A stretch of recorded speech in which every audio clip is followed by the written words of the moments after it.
15 माननीय सदस्यगण, भारत में खेलकूद को बढ़ावा देने की आवश्यकता की ओर इस संबंध में सरकार द्वारा उठाए गए कदमों के बारे में एक ध्यानाकर्षण श्री गौरव गोगोई तथा श्री अनुभव मोहंती के नाम से सूचीबद्ध है। विषय के महत्व को देखते हुए अनेक मान्य सदस्यों ने इस पर बोलने की इच्छा प्रकट की है। चूंकि ध्यान आकर्षण के प्रारूप में ऐसा संभव नहीं है, इसलिए मैं सदन की सहमति से सूचीबद्ध इस चर्चा को नियम 193 के अधीन चर्चा में परिवर्तित कर रहा हूं, ताकि अधिकाधिक सदस्यों को इस पर भाग लेने का अवसर मिल सके। सदन की सहमति है। श्री गौरव गोगोई। धन्यवाद अध्यक्ष महोदय। मैं सबसे पहले आपका शुक्रिया अदा करना चाहूंगा कि आपने इस विशेष मुद्दे को, जो पहले कॉलिंग अटेंशन के अंदर निम्नलिखित था, उसको आज आपने 193 दे देने का आपने अनुमति दिया। मैं आपका शुक्रिया अदा करता हूं। सर, मेरे लिए बहुत गर्व की बात है कि मैं उत्तर पूर्वांचल से आता हूं, जहां से भाईचुंग भूटिया, मेरी कॉम, मीराबाई, दीपा कर्मकार, डॉक्टर टी आओ आते हैं।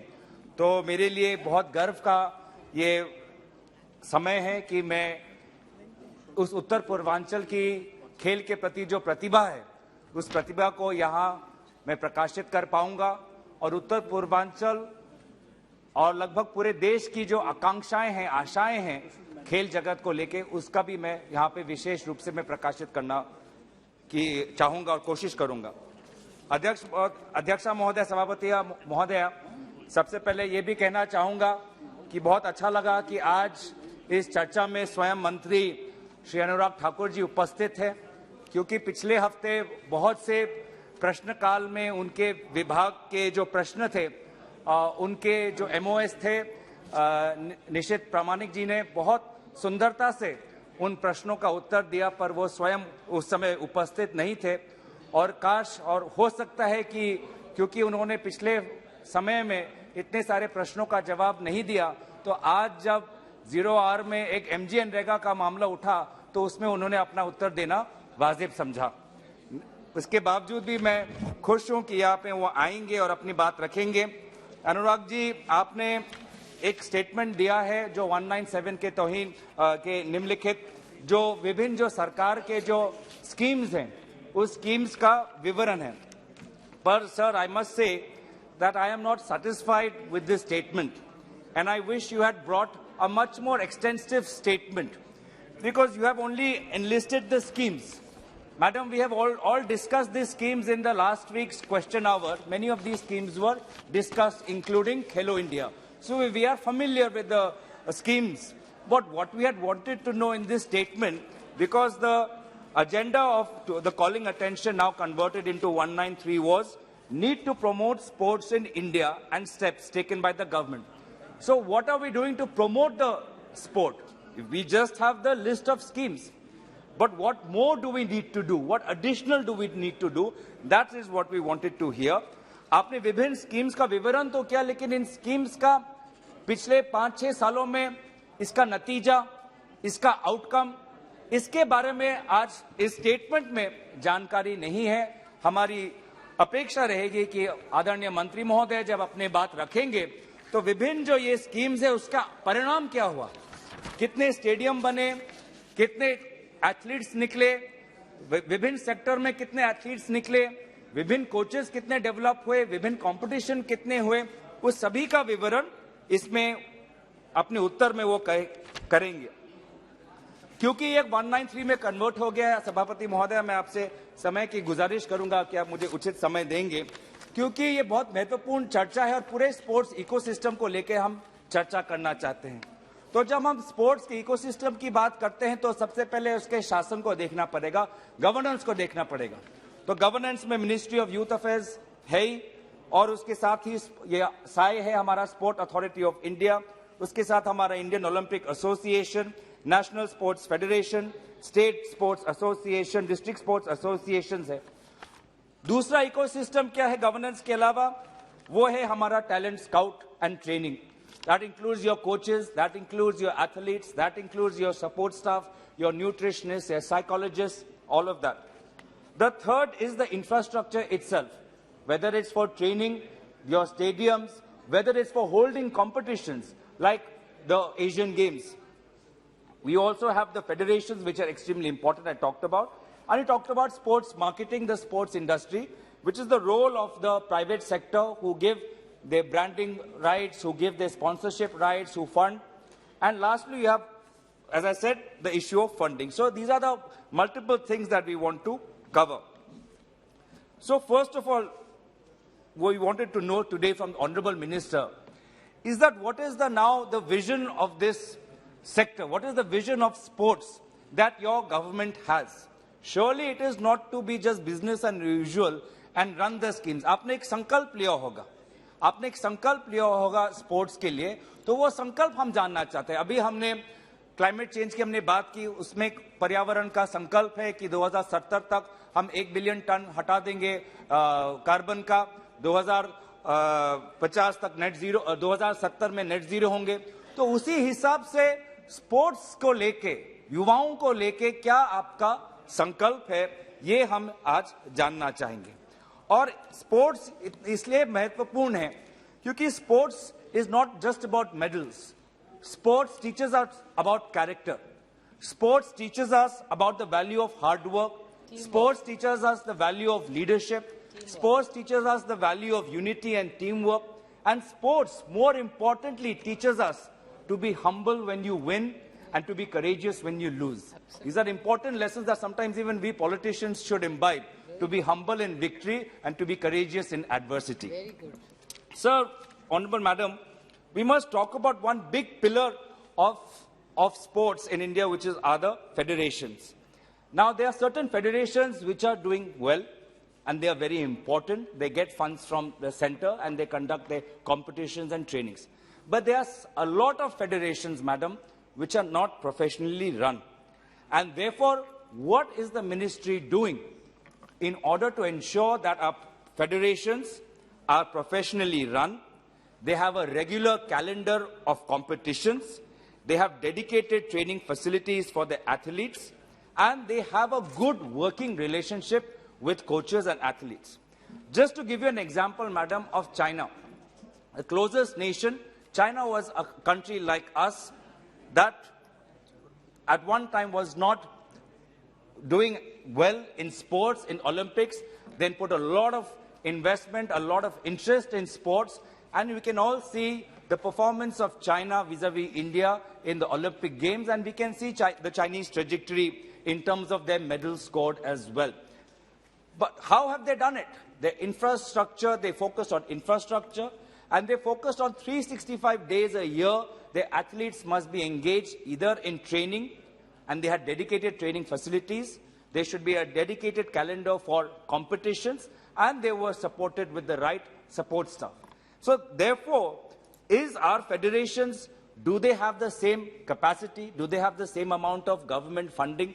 Because sports federation also, madam, to be honest to them, cannot solely depend on government funding. सिर्फ सरकारी पैसे पर निर्भर होने से स्पोर्ट्स फेडरेशन जो आज की तारीख में मॉडर्न स्पोर्ट्स की जो रिक्वायरमेंट्स हैं वो नहीं मीट कर पाएंगे. तो इसीलिए हमको कोलैबोरेशन चाहिए between federations, businesses, social enterprises and universities, schools, sports academy and sports clubs. Now, madam, there was obviously when we talk about the Olympics, we have to talk about the top scheme, which is the Target Olympic Podium scheme, launched initially in 2014, and जब 2014 में ये scheme शुरुआत हुई, प्रारंभ हुआ, तो उसको लेके उसके इम्प्लीमेंटेशन को लेके एथलीट्स के कुछ फीडबैक थे. उस फीडबैक को लेके उन्होंने 2018 में उन्होंने थोड़ा सा बदलाव लाया. लेकिन आज के तारीख में भी टॉप स्कीम में और इम्प्रूवमेंट और एवोल्यूशन हमकी जरूरत है. इसलिए हम मंत्री महोदय से जानना चाहेंगे कि टॉप स्कीम को लेके आप क्या नया सोच लाने वाले हो, क्योंकि बहुत से स्पोर्ट्स डिसिप्लिन्स आज टॉप स्कीम के अंदर नहीं हैं. और जब हम ओलंपिक्स की बात करते हैं तो पिछले ही ओलंपिक्स में मैडम हमने देखा कि जो हमारे एथलीट्स के कुछ एथलीट्स के पब्लिक स्टेटमेंट्स आए पिछले ओलंपिक्स कंक्लूड होने के बाद, बीजिंग ओलंपिक्स कंक्लूड होने के बाद, and those athlete statements also stated that government of India and the various sports federation needs to do a lot more.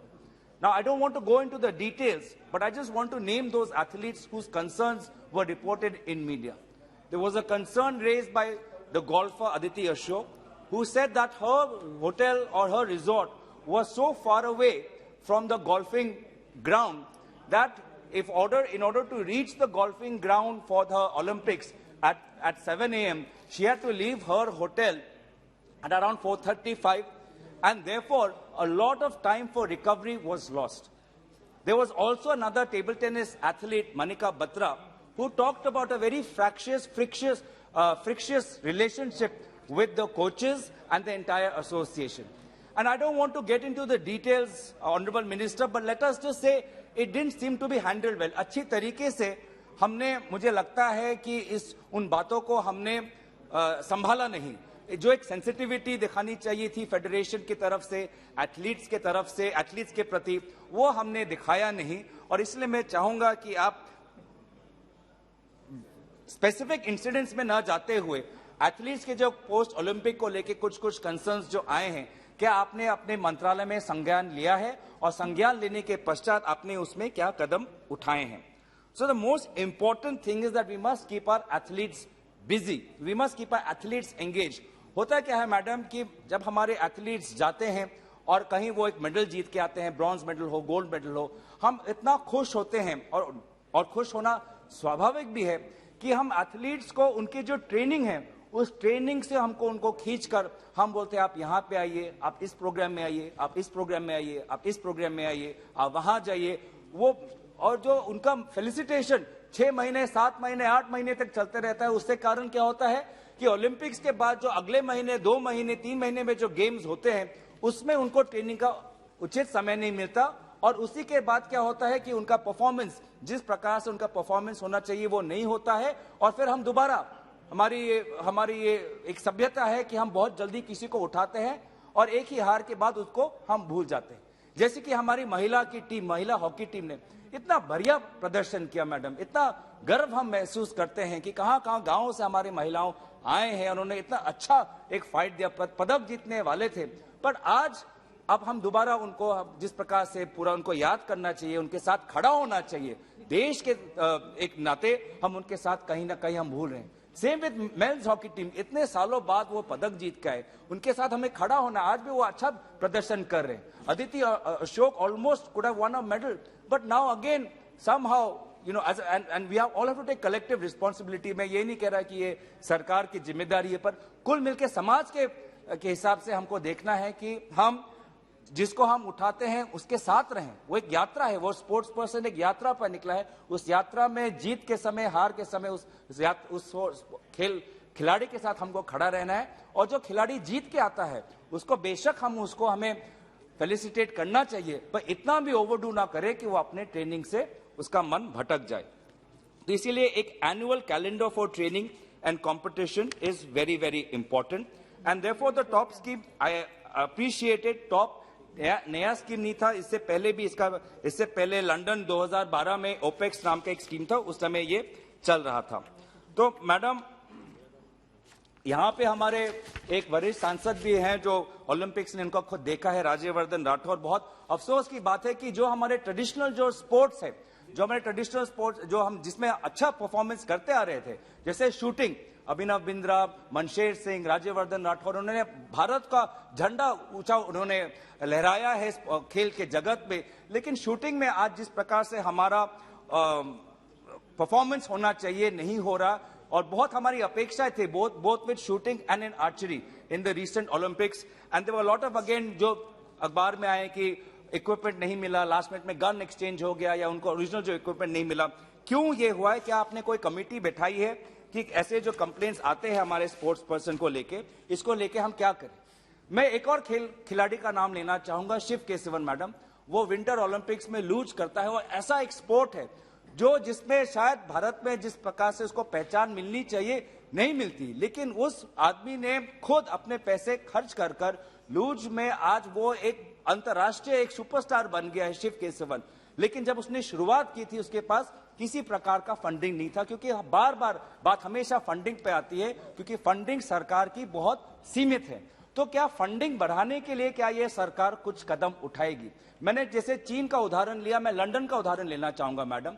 जब लंदन यूके के प्रधानमंत्री जॉन मेजर थे, उन्होंने एक संकल्प लिया कि मैं यूनाइटेड किंगडम को स्पोर्ट्स में एक बहुत बड़ा क्रांतिकारी मैं परिवर्तन लाना चाहता हूं, लेकिन मुझे पैसे की जरूरत है। तो उन्होंने उस समय क्या किया, उन्होंने, मैं ये नहीं बोलता कि उस उदाहरण का हमें यहाँ पे अनुकरण करना है, पर मैं बस उदाहरण के हिसाब से बोलना चाहता हूं कि यूके की सरकार ने प्रधानमंत्री जॉन मेजर के समय लॉटरी का शुरुआत किया, और लॉटरी के द्वारा जो पैसे आए, उस पैसे से वो पूरा पैसा उन्होंने खेल में इन्वेस्ट किया, और पूरा स्पोर्ट्स के न्यूट्रिशन पे, स्पोर्ट्स के ट्रेनिंग पे, मॉडर्न साइंस पे, बेस्ट ऑफ फैसिलिटीज पे, कंपटीशन पे, और इतना पैसा वो खर्च किया कि और वो पैसा किटी बढ़ते गया, almost became self funded in a way. So can India, in order to give more funding to states, to districts, to different sports disciplines, can they come up with an alternative funding instrument? Can they think of putting some sort of raising money? Madam, थोड़ा ये तो 193 अभी शुरुआत हुआ है, give me some time, और क्योंकि बहुत इंपॉर्टेंट मामला है, तो can they come up with some alternative funding? Whether looking at some sinful goods, luxury items, can we raise some extra revenue and give the adequate funds? Madam, कुछ काम अच्छा भी हुआ है, मैं ये बोलना चाहूंगा, क्योंकि खेल है, इसमें राजनीति करना इसमें उचित नहीं है, लेकिन कुछ राज्य सरकारों ने भी अच्छा काम किया है।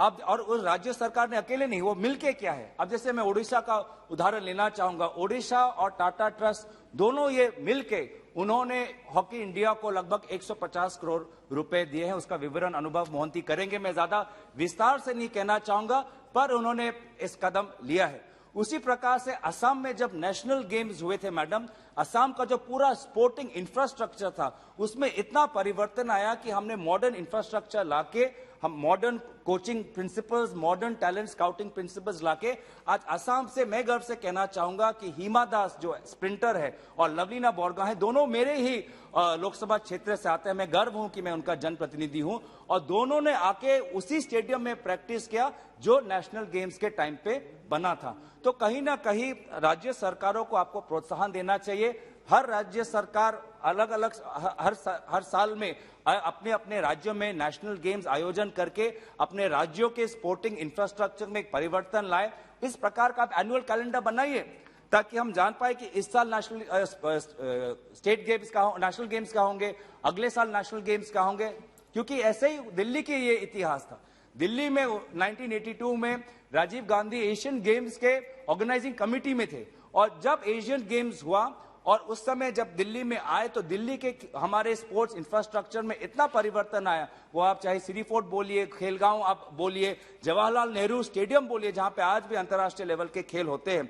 तो पूरा स्पोर्टिंग का इंफ्रास्ट्रक्चर दिल्ली का आज तक 1980 में का बना हुआ आज तक हमको मदद कर रहा है। तो इसीलिए आप भी कदम उठाएं कि केंद्र सरकार और भी अंतर्राष्ट्रीय कंपटीशन देश में आयोजन करे, और विभिन्न राज्य बार बार अंतर्राष्ट्रीय कंपटीशन यहां पे आयोजन करे।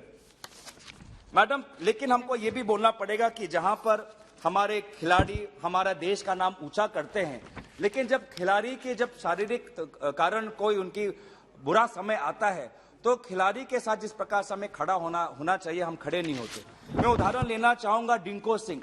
डिंको सिंह मैडम हमारे मणिपुर के एक बॉक्सर थे। उन्होंने 16 साल हमारे इंडिया को बॉक्सिंग में कोई गोल्ड नहीं मिला, वो गोल्ड जीत के आए, और बाद में उनको जब कैंसर हुआ, उनको he is Arjun awardee also, he got cancer, and then उसका इतना खराब अवस्था था, उसमें कोविड भी हुआ, but and he was financially in such a difficult position.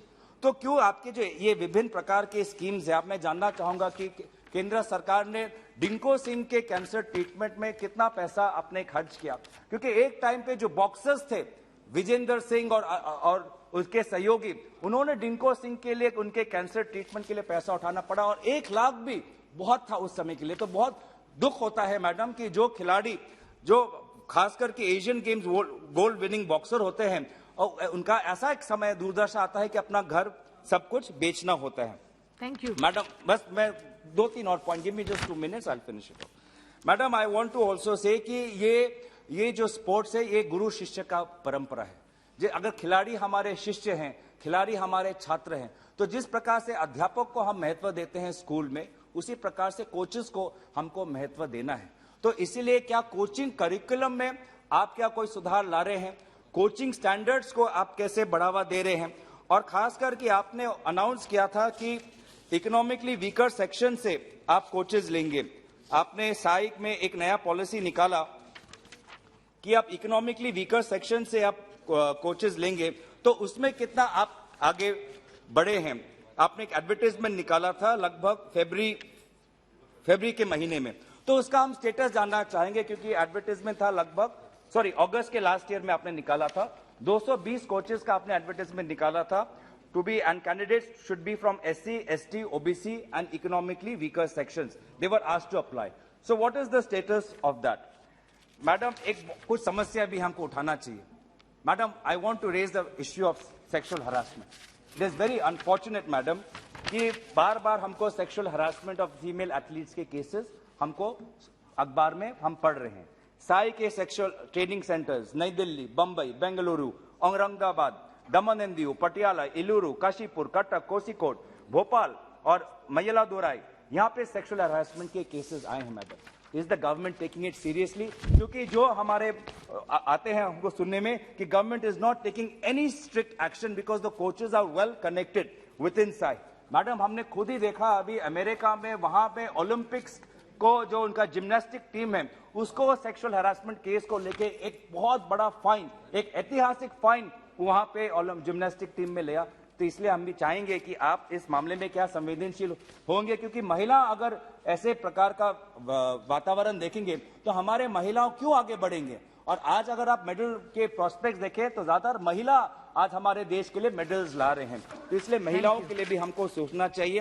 साथ ही साथ हमारे ग्रास रूट कॉम्पिटिशन में जो 2 मिनट्स जस्ट एज को लेके बहुत से हमारा कंफ्यूजन हो रहा है, फॉल्स एज सर्टिफिकेट्स हो रहे हैं, और डोपिंग को लेके भी बहुत से हमारे समस्याएं हैं, क्राइम को लेके भी बहुत हमारे समस्या। एक बहुत हमारा फेमस रेसलर अनफॉर्चुनेटली आज के तारीख में जेल में है, लेकिन इसको लेके कहीं ना कहीं जो हमको गाइड जो हमको जो मेंटल सपोर्ट, कोचिंग सपोर्ट देना चाहिए वो नहीं हम दे पा रहे। मुझे लगता है ये है, क्योंकि mental health is a huge aspect. Sports person, when they compete in Olympics, they go on a high. Then after Olympics, when the country forgets them, they also go on a low, because where is the attention? Where is the adulation? And then they kind of lose themselves into other nefarious activities. So please focus on mental health. This is an issue. Man, concluding. This is an issue which is raised by Simone Biles and Naomi Osaka. मैं last में आना चाहूंगा madam कि ये भारत सरकार ने